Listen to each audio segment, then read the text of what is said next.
नमस्कार मित्रांनो.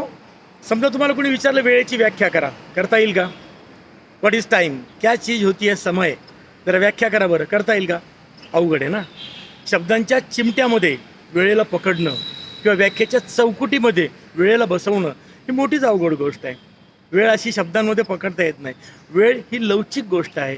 वेळ ही सतत निसटणारी गोष्ट आहे आणि म्हणून वेळेच्या बाबतीत असं म्हणतात की what is time? Time is a concept, either use it or lose it. वेळ ही एक संकल्पना आहे. एक तर वापरा, नाही तर वाया घालवा. वेळ वेळीच वापरला नाही तर तो वाया जातो आणि म्हणून वेळेच्या बाबतीत आपण प्रत्येकानेच सजग असलं पाहिजे. तर वेळ ही काय गोष्ट आहे याच्याविषयी आपल्याला बोलता येईल. बघा, उदाहरणार्थ समजा तुम्हाला उद्या अत्यंत महत्त्वाचं काम आहे, म्हणून आजचे 4 तास उद्या वापरता येतील का? ठेवले आणि आता उद्या वापरू, शक्य नाही. पुढच्या आठवड्यात, पुढच्या महिन्यात, पुढच्या वर्षात नाही. वेळ आताच वापरा, नाही तर तो वाया जाणार आहे. किंवा उद्याचे 4 तास आज वापरता येतील का? तसंही करता येणार नाही. वेळ बँकेत ठेवता येईल का? तसंही करता येणार नाही. वेळ सांभाळून ठेवता येईल का? तसंही करणार नाही. म्हणजे वेळ ही वापरायची गोष्ट आहे, नाहीतर ती वाया जाणार आहे. आणि म्हणून वेळेला म्हटलं आहे की time is a concept, either use it or lose it. आता वेळेच्या बाबतीमध्ये एका नाटककाराने एक प्रसिद्ध नाटक लिहिलं, मला त्याचं नाव आठवत नाही नाटककाराचं, पण त्याच्या पहिल्या अंकात तो म्हणतो की निसर्गाने माणसाला फार छोटंसं आयुष्य दिलं आहे म्हणाला. या छोट्याशा आयुष्यामध्ये धड जगून होत नाही आणि हे जग बघून पण होत नाही म्हणाला. 60-70 वर्षाचं आयुष्य असतं आपलं. पहिले 15-20 वर्षाची बाल्यावस्था असते, नंतर 15-20 वर्षाची तारुण्यावस्था असते, एक 15-20 वर्ष प्रौढावस्था आणि 15-20 वर्ष वृद्धावस्था, की आपल्याला या ग्रहावरून एक्झिट घ्यायला लागते. आपला निरोप समारंभ पार पडतो आणि आपल्याला या ग्रहावरून जावेच लागते. मग आपल्या हातामध्ये काय आहे? त्या 70-75 वर्षाचा काळ, वेळ एवढीच आपल्या हातामध्ये, आणि त्याला आपण आयुष्य असं म्हणतो. ते किती छोटंसं आहे. आता जगामध्ये हजारो ज्ञानशाखा आहे. साहित्य आहे, संगीत आहे, कला आहे, शास्त्र आहे, शिल्प आहे, नृत्य आहे. शास्त्रामध्ये अनेक शाखा आहे. बायोलॉजी आहे, केमिस्ट्री आहे, फिजिक्स आहे, किती भूगर्भशास्त्र आहे. आणि आपण एक शाखेचा फक्त अभ्यास करतो आणि हजारो शाखांचा आपल्याला परिचयसुद्धा होत नाही. म्हणजे छोट्याशा आयुष्यामध्ये आपल्याला हे शक्य होत नाही असं त्याने म्हटलेलं आहे. आणि जग केवढं मोठं आहे बघा, आणि ते बघायला आपल्या हातात पुरेसा वेळ नाही, कारण आयुष्य खूप खूप खूप छोटंसं आहे. पण मग त्याचं पुढे म्हणणं काय? जर निसर्गाला माणसाला मनासारखं जगू द्यायचं असेल तर त्याला किमान 300 वर्षाचं आयुष्य दिलं पाहिजे. 300 वर्षाचं आयुष्य पाहिजे. 75 वर्षाचं बालपण, 75 वर्षाची तारुण्यावस्था, 75 वर्षाची प्रौढावस्था आणि 75 वर्षाच्या वृद्धावस्था किंवा म्हातारपण. तर थोडंफार जगून होईल मनाला, थोडंफार आपल्याला मनासारखं काहीतरी या ग्रहावर करता येईल असं त्याचं म्हणणं आहे. पण मग हे 300 वर्षाचं आयुष्य करायचं आहे आपल्या हातामध्ये आहे का? आपण करू शकतो का? Is it possible? आपल्याला ते शक्य नाही आहे. पण मग त्यानेच उत्तर दिलं आहे की मग आपल्याला काय शक्य आहे? तर तो म्हणतो की 300 वर्षाचं आयुष्य 70-75 वर्षामध्ये जगण्याची कला आपल्याला आत्मसात करता आली पाहिजे. मग करता येईल का? कशी करता येईल? तर आता ज्ञान, तंत्रज्ञान, विज्ञान यांनी किती गोष्टी विकसित केलेल्या आहे. अनेक यंत्रांचे शोध लावलेले.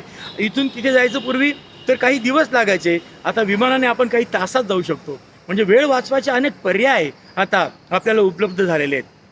आपण लिव्हरेजिंग करू शकतो.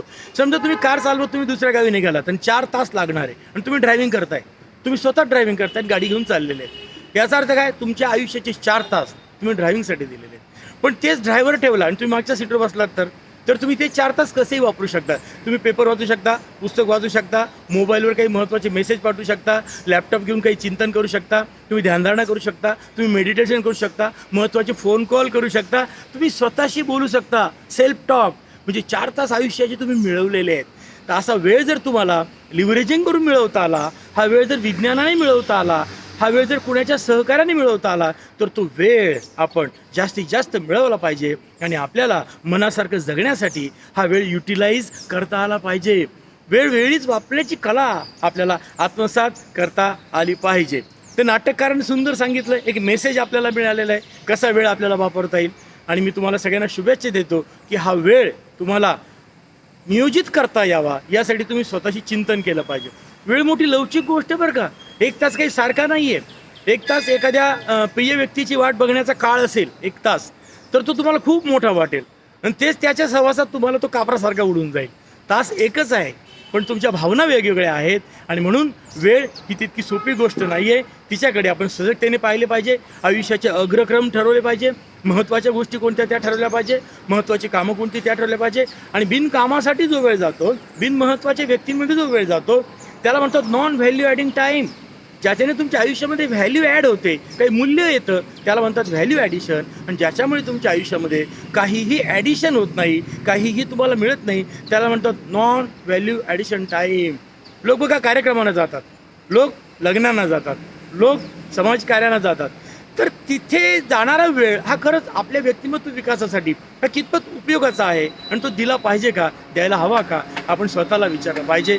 म्हणून जी यशस्वी माणसं आहेत त्यांना आपल्याला सारखाच वेळ मिळाला, पण त्यांनी इतिहास घडवलेला आहे.